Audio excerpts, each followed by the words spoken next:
नमस्कार दोस्तों, BS Bhagavat classes में आपका स्वागत है। अब बिहार बोर्ड सभी विषयों की तैयारी बीएस भागवत क्लासेज पर दोस्तों सभी सब्जेक्ट की तैयारी यहाँ घर बैठे कर सकते हैं आप दोस्तों। हमारे साथ बोर्ड परीक्षा के लिए नंबर 1 एजुकेशनल चैनल है हमारा चैनल दोस्तों। प्लीज़ दोस्तों आप लोग मन से पढ़िए और तैयारी कीजिए और बोर्ड परीक्षा में अच्छा नंबर लाइए। तो चलिए हम लोग संस्कृत का जो पहला चैप्टर है उसका हम जो सब्जेक्टिव क्वेश्चन है उसको हम क्लियर करते हैं। 2 नंबर में जो पूछता है तो देखिए दोस्तों, यहाँ से बहुत बार क्वेश्चन पूछा गया है। जो हम क्वेश्चन डिस्कस कर रहे हैं आप उसको याद कर लीजिए, अच्छा से तैयारी कर लीजिए। एग्जाम हॉल में यही प्रश्न आएगा, गारंटी लेता हूँ दोस्तों। नहीं आया तो आप जो है जब एग्जाम दे के आइएगा तो वीडियो को डिसलाइक करके चल जाइएगा, कोई दिक्कत नहीं है। तो देखिए क्या कह रहा है पहला क्वेश्चन कि सत्य का मुख किस पात्र से ढका है। तो सत्य का जो मुख है यह सोने जैसे पात्र से क्या है, ढका है। सत्य का मुख किससे ढका है दोस्तों, तो सत्य का मुख जो है सोने जैसे पात्र से ढका है। फिर क्या कह रहा है, नदियाँ जो है वो नदियाँ क्या छोड़कर समुद्र में मिल जाती है। तो नदियाँ जो है अपने नाम और रूप को छोड़ करके कहाँ जाके मिल जाती है, समुद्र में जाके मिल जाती है। ठीक है, अगला क्वेश्चन क्या कह रहा है, देखिए नेक्स्ट क्वेश्चन कह रहा है कि जो मंगलम पाठ का 5 वाक्यों में परिचय दे। तो इस पाठ में 5 मंत्र ईशावास्य, कठ उपनिषद, मुंडक उपनिषद तथा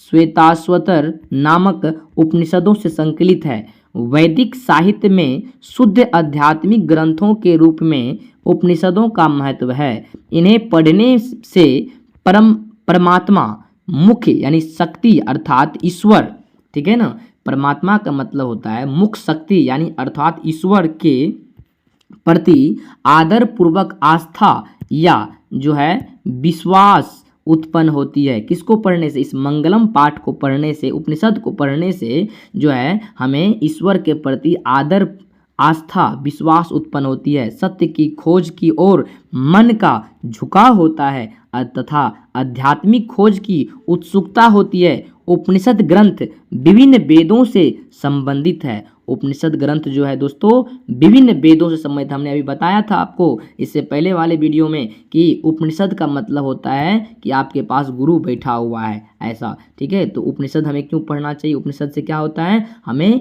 परम पिता परमेश्वर को जानने की यानी कि सत्य की और हमारा मन जो है झुकाव होता है, उसके बारे में जानने की जो हमें अंदर से जो है विश्वास उत्पन्न होता है। ठीक है, अगला क्वेश्चन देख क्या कर रहा है कि मंगलम पाठ के आधार पर, दोस्तों आप इस प्रश्न को अपने कॉपी में नोट डाउन कर लीजिए और याद कर लीजिए, आपके एग्जाम में इसी से प्रश्न आएगा। मंगलम पाठ के, संस्कृत में प्रश्न नहीं रहेगा, हिंदी में ही प्रश्न रहेगा। ठीक है, मंगलम पाठ के आधार पर सत्य की महत्ता पर प्रकाश डाले। सत्य की महत्ता का वर्णन करते हुए महर्षि वेदव्यास कहते हैं कि हमेशा सत्य की ही जीत होती है, झूठ की जीत कभी नहीं होती। बच्चों आप सब बहुत झूठ बोलते हैं, प्लीज़ आप सब अपने माता पिता से झूठ मत बोलिए, ठीक है ना। झूठ की जो है ना हमेशा क्या होती है, हार होती है। झूठ की जीत कभी नहीं होती है। सत्य से ही क्या होता है, देवलोक का जो है रास्ता प्रास्त निकलता है। ठीक है, आप लोग आते हैं पूरब से तो मम्मी को कहते हैं पश्चिम से आ रहे हैं। ठीक है, ऐसा नहीं करना है, क्योंकि झूठ से जो है वो क्या होती है, वो झूठ की हमेशा हार होती है। सत्य से ही देवलोक का रास्ता प्राप्त होता है, रास्ता खुलता है। ऋषि लोग देवलोक को प्राप्त करने के लिए उस सत्य को प्राप्त करते हैं जहाँ सत्य का क्या है, भंडार है। ऋषि मुनि महात्मा को देखते हैं क्या करता है, दंड कमंडल ले करके और जो है वो सब चल जाता है पर्वत पे, पहाड़ पे अपना त्याग तपस्या करने के लिए। वो संसारिक मोह माया से दूर चल जाता है जिससे कि उन्हें झूठ नहीं बोलना पड़े। ठीक है, इसीलिए संत महात्मा जो है जो बोलते हैं वो सत्य हो जाता है। ठीक है, देखिए क्या कर रहा है कि मंगलम पाठ के आधार पर आत्मा का विशेषता बतलाइए। तो मंगलम पाठ के में संकलित कठोपनिषद से लिए गए मंत्र में महर्षि वेदव्यास जी, देखिए मंगलम पाठ में जो है क्या कर रहा है, मंगलम पाठ से संकलित, ये क्वेश्चन पहले सुनिए, मंगलम पाठ के आधार पर आत्मा की विशेषता क्या है बतलाइए। तो मंगलम पाठ में संकलित कठोपनिषद से लिए गए मंत्र में महर्षि वेदव्यास जी क्या कहते हैं, देखिए महर्षि वेदव्यास जी कहते हैं कि प्राणियों की आत्मा हृदय रूपी गुफा में बंद है। यह सूक्ष्म से सूक्ष्म और महान से महान है। इस आत्मा को वश में नहीं किया जा सकता है। विद्वान लोग शोक रहित होकर के परमात्मा अर्थात ईश्वर का दर्शन करते हैं। वो विद्वान जान गए हैं कि इस आत्मा को वश में कैसे किया जाए, वो इस आत्मा को वश में नहीं कर पाता है, इसलिए वह शोक रहित है, वो चिंतन है और ईश्वर का जो है वो भक्ति कर रहा है, परमपिता परमेश्वर को प्राप्त करना चाहता है, तब जिससे कि उन्हें आत्मा के बारे में पता चले। देखिए दोस्तों, बहुत अच्छा चैप्टर है, आपको बहुत नॉलेज इनसे मिलता है चैप्टर से, इसीलिए सभी बच्चे अच्छा से इस चैप्टर को ध्यान से समझिए। आत्मा का स्वरूप क्या है, पठित पाठ के आधार पर स्पष्ट करें। कठोर उपनिषद में आत्मा के स्वरूप का बड़ा ही अच्छा तरीका से विश्लेषण किया गया है।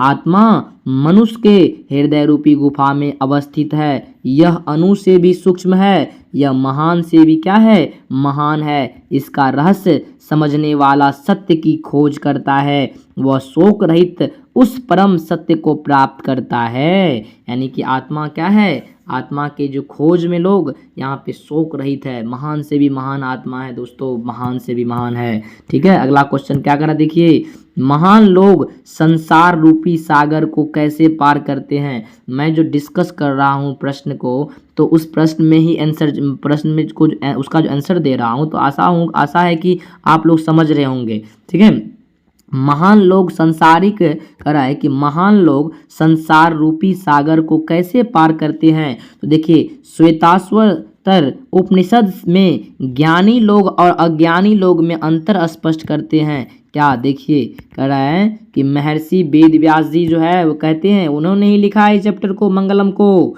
महर्षि वेद व्यास जी कहते हैं कि ईश्वर ही प्रकाश का पुंज है, यानी समूह है, उन्हीं के भव्य दर्शन से सारा संसार आलोकित होता है। ज्ञानी लोग उस ईश्वर को जानकर संसारिक विषय वासनाओं यानी मोह माया से मुक्ति पाते हैं। ज्ञानी लोग समझ गए हैं कि आत्मा क्या है, इसीलिए वह वासना से दूर हट रहे हैं, मोह माया से, संसारिक मोह माया से दूर हट करके इसके अलावा दूसरा कोई रास्ता नहीं है। आप लोग भी इस मोह माया से दोस्तों, अभी आप जो है तूफान तनाव की अवस्था में हैं, अब आपको लगता होगा कि दुनिया आपके इर्द गिर्द ही घूमती है, इसीलिए दोस्तों साइलेंट होकर के अपना काम कीजिए, रिजल्ट अच्छा लाइए।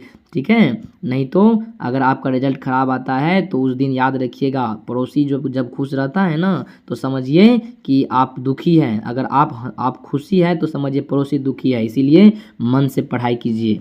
ठीक है, क्या कर रहा है यहाँ पे, विद्वान पुरुष ब्रह्मा को किस प्रकार प्राप्त करता है। कहता है विद्वान पुरुष जो है वो ब्रह्मा को किस प्रकार प्राप्त करता है। तो देखिए, मुंडक उपनिषद में महर्षि वेदव्यास का कहना है कि जिस प्रकार बहती हुई नदियां अपने नाम रूप को, कौन, बहती हुई नदियां अपने नाम रूप अर्थात व्यक्तित्व को त्याग करके, वो अपना नाम को छोड़ करके अपना व्यक्तित्व को त्याग करके कहाँ जाके मिल जाती है, समुद्र में मिल जाती है। हाँ, उसी प्रकार महान पुरुष अपने नाम और रूप अर्थात अपने व्यक्तित्व को त्याग करके वह ब्रह्म ईश्वर को प्राप्त कर लेता है। ठीक है, चलिए अगला क्वेश्चन, नम्मा क्वेश्चन क्या कर रहा है, उपनिषद को आध्यात्मिक ग्रंथ क्यों कहा गया है। बताइए, उपनिषद को जो है आध्यात्मिक ग्रंथ क्यों कहा गया है। तो इसका आंसर है, उपनिषद एक आध्यात्मिक ग्रंथ है क्योंकि यह आत्मा और परमात्मा के संबंध के बारे में विस्तृत व्याख्या करता है। ये उपनिषद जो है दोस्तों, बहुत ही अच्छा प्रश्न है। उपनिषद जो है आत्मा और परमात्मा के संबंध के बारे में विस्तृत व्याख्या करता है। परमात्मा संपूर्ण संसार में शांति स्थापित करते हैं। सभी तपस्वियों का परम लक्ष्य परमात्मा को प्राप्त करना ही है। दोस्तों, आप लोग भी क्या करते हैं, रविवार को जब छुट्टी रहता है आपके स्कूल में या ट्यूशन में, तो आप भी पूजा करने जाते हैं कि नहीं। तो आपका क्या लक्ष्य है, तो आपका भी लक्ष्य होगा कि हम परमात्मा को पावे, भगवान को देखें कैसन है नहीं है।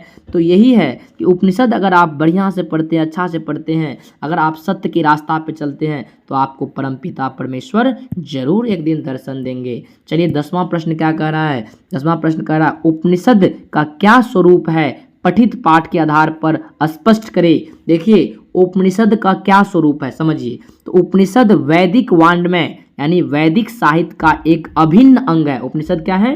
वैदिक वाङ्मय जो है वैदिक साहित्य का अभिन्न अंग है। इसमें दर्शन शास्त्र के सिद्धांतों का प्रतिपादन किया गया है। सभी जगह परम पुरुष परमात्मा का गुणगान किया गया है। परमात्मा के द्वारा ही यह संसार व्याप्त और अनुशासित है। सबों की तपस्या का लक्ष्य उसी को प्राप्त करना है। ठीक है, चलिए अगला प्रश्न कह रहा है कि नदी और विद्वान में क्या समानता है। देखिए नदी में और विद्वान में क्या समानता है दोनों में। तो देखिए जिस प्रकार बहती हुई नदियां अपने नाम और रूप को त्याग करके किसमें जाके मिल जाती है? समुद्र में विलीन हो जाती है, मिल जाती है। उसी प्रकार विद्वान भी अपने नाम और रूप के प्रवाह किए बिना, विद्वान लोग भी क्या करता है, वो उसको नाम का चिंता नहीं, इज्जत उसको वो क्या करता है, उस नाम रूप को त्याग करके प्रवाह करके तो बिना कुछ सोचे ईश्वर की प्राप्ति करने में वो विलीन हो जाते हैं। ईश्वर की प्राप्ति करने में वो लीन हो जाते हैं, इसीलिए कहते हैं। ठीक है, तो दोस्तों ये आपका जो है लघु उत्तरीय प्रश्न क्या हुआ, समाप्त हो गया। 2 नंबर जो प्रश्न आपके एग्जाम में पूछा जाएगा 20 से 30 शब्दों में देने के लिए। आशा है कि आप लोगों को समझ में आया होगा दोस्तों। अगर आया है समझ में तो प्लीज़ अपने मित्रों को भी शेयर कीजिए। प्लीज़ दोस्तों, बस आपसे एक सब्सक्राइब चाहते हैं, लाइक चाहते हैं, अपने मित्रों को शेयर कीजिए जिससे गरीब बच्चों को भी मुफ्त में शिक्षा मिल पाए। ठीक है, हम डेली वीडियो अपलोड करते हैं दोस्तों। आप लोग रिकॉर्डेड क्लास है, जाके देख लीजिए। विषय वही है, आपको सब विषय मिलेगा यहाँ पे। ठीक है, आशा है कि आप लोग समझ गए हों। जय हिंद, जय भारत।